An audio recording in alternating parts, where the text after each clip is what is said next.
ماشینی 80,000 سوار شوی، اخیری سواری تابوت را اندیشه کن. فکر کن برای کمبغل و بیوزن همین است. برای داملا و ایشان هم اخیر سواری با خدا می رفتگی همین است.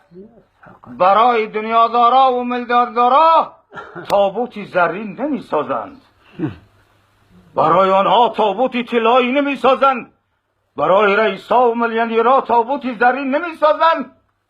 او را هم در بالای همی دست و پاشو میبندند، دهنش میبندند به سیزا.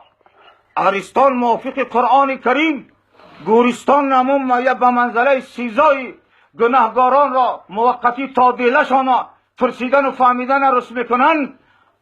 مقبره 4 چیمش میزنن، میگن اینجا سیزای موقتی، فردا قیامت محشر به دیله و به نام و دفتر الله طرف فریاد میزنه.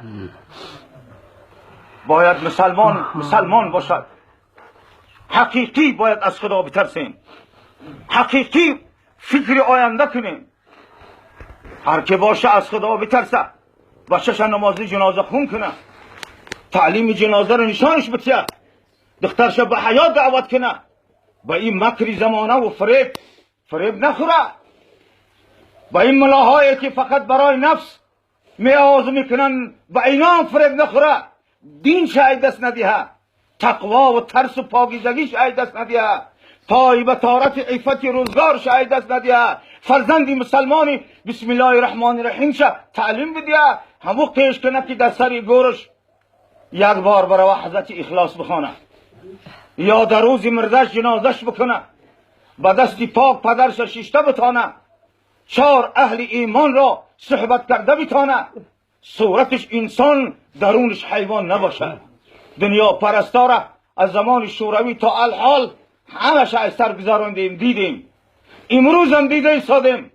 کسی دین را ترک کرد بسیار ضرر کرد، بسیار ضرر کرد. خسیر دنیا و الاخره، دنیا را آباد کردن، والله از این جایی را پرتافته میروند، قیامت را آباد نکردن، از آنجا محروم میمانند. هم از دنیا محروم، هم از آخرت در 2 دنیا به حسرت و ندامت میروند. دعاگو باشیم خدایا از این نصیحت ها کسی عقل داشت فهمید، کسی انسان است فهمید که اخیری کاری ما و شما همین چوب است و همین کفن و همین ماجرا رفتن به نزد آن کسی که ما و شما را خلق کرده است.